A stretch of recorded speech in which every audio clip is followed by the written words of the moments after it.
A very good morning to all. We are at the end of the chapter, the geography chapter, agriculture. That is the sixth part and the final part of the chapter. So far we have discussed about the different crops grown in India. Last time we left the topic on cotton, that India is believed to be the original home of cotton, and the whole Deccan Plateau, it has the production of cotton.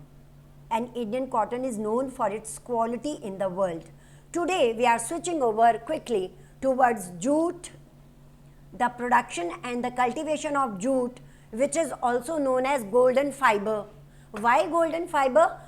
Because its color is light golden, and one more reason behind it is that it is giving employment to millions of people directly and indirectly. Correct? Now West Bengal, instantly the vision comes in our mind, because jute needs a soil which is renewed every year. Renew of the soil means soil erosion, new soil come up, and on this renewed soil jute grows very well. So Hooghly river is there in West Bengal. It is mostly flooded, and the areas near the Hooghly river, they are flooded. Soil is renewed everywhere, and on that soil jute is grown.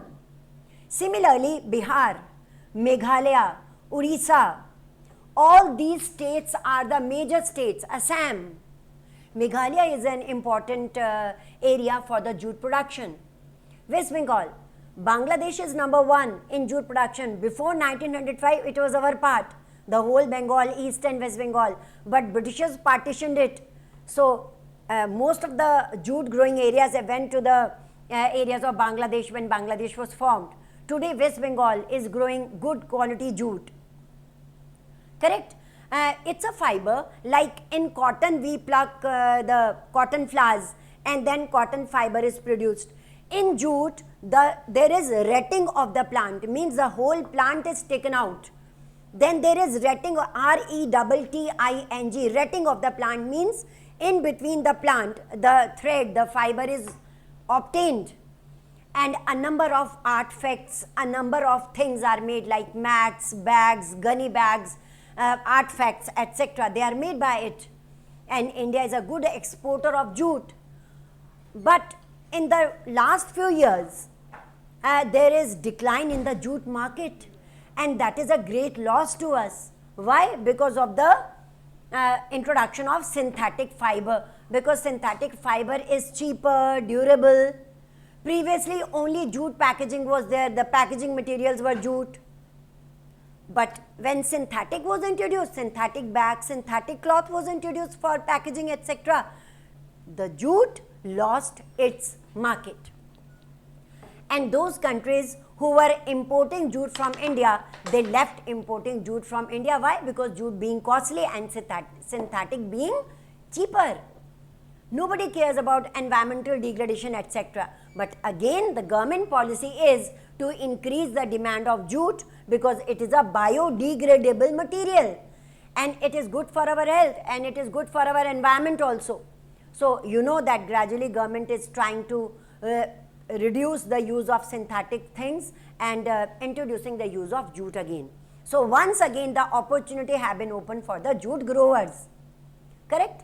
Then we come to land reforms. Next topic, land reforms.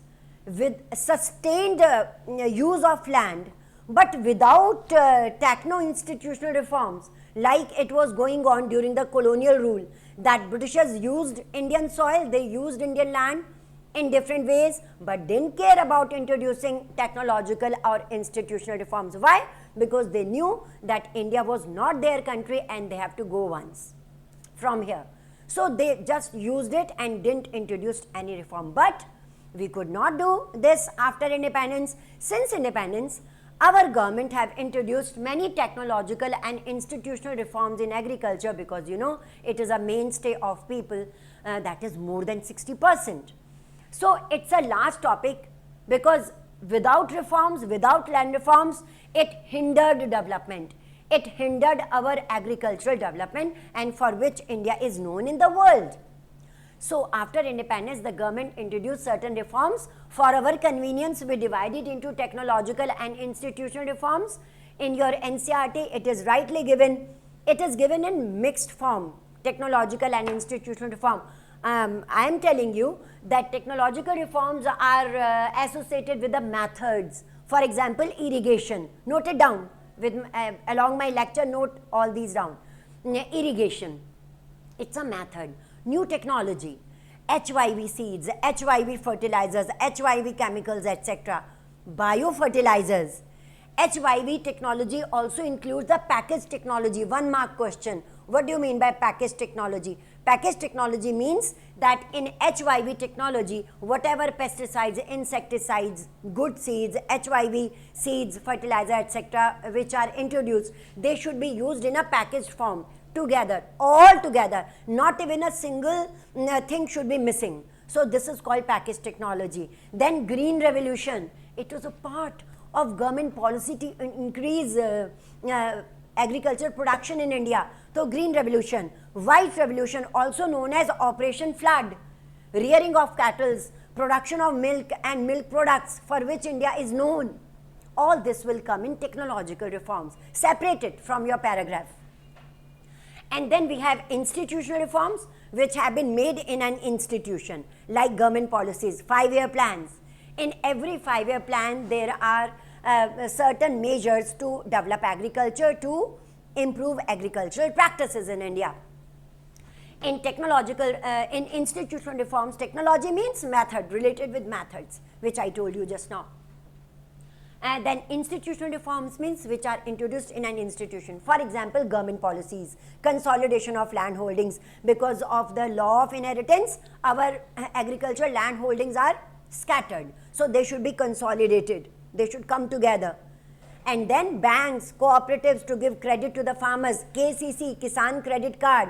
Media is playing a very important role. In television, there is a separate special program for the farmers. Whenever there is onset of any cropping season, a program is there for the farmers. Farmers can have even their queries.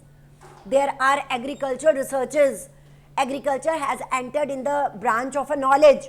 Many students, they take up this agricultural branch, and they go for all these studying different types of soils, multiplying the species of the crops, etc., like mango, even fruits, mango, and other, including the vegetables, including the grains species in the research centers.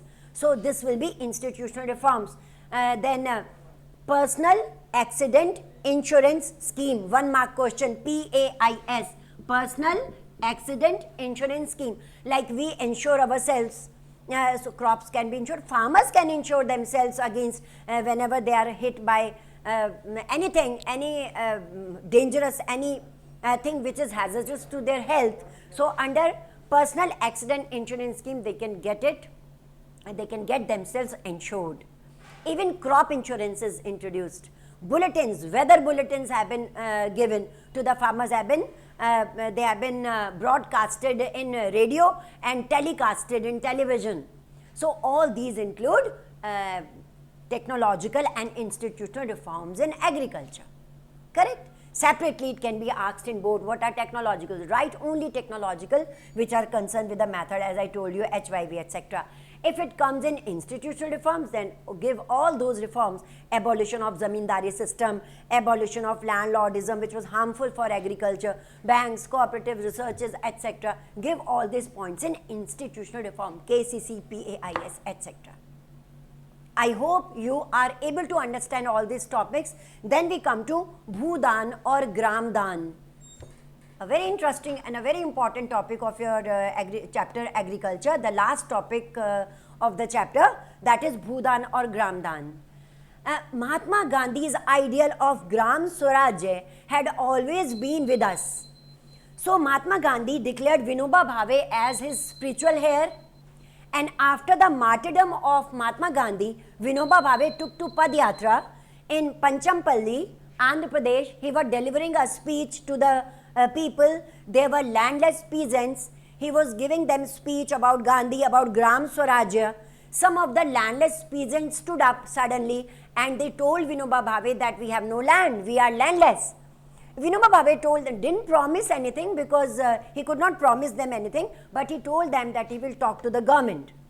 But immediately, suddenly, Ramchandra Reddy, his name has come in history.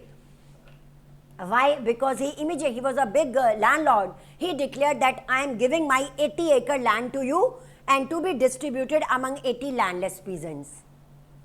And you know, students, after Ramchandra Reddy, there were so many zamindars, there were so many landlords. They also gave their land to Vinoba Bhave to be distributed among the landless. And wherever Vinoba Bhave went, many zamindars, many owners of the villages, they gave villages to Vinoba Bhave to be distributed among the peasants. So their name became famous in history, but there were two reasons behind it. Number one, to become famous and to show that we have worth of giving land to the people. We are worthy of it. And second, because of the land ceiling, C-E-I-L-I-N-G, land ceiling means extra land would be taken away by the government. So better they thought that we ourselves give it.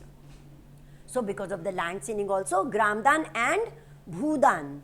Bhudan giving land, Gramdan giving the whole village to the landless peasants. So that was the end of this chapter. Go through all these topics, prepare your notes, and we will meet again in the next lecture with something new. Thank you, students.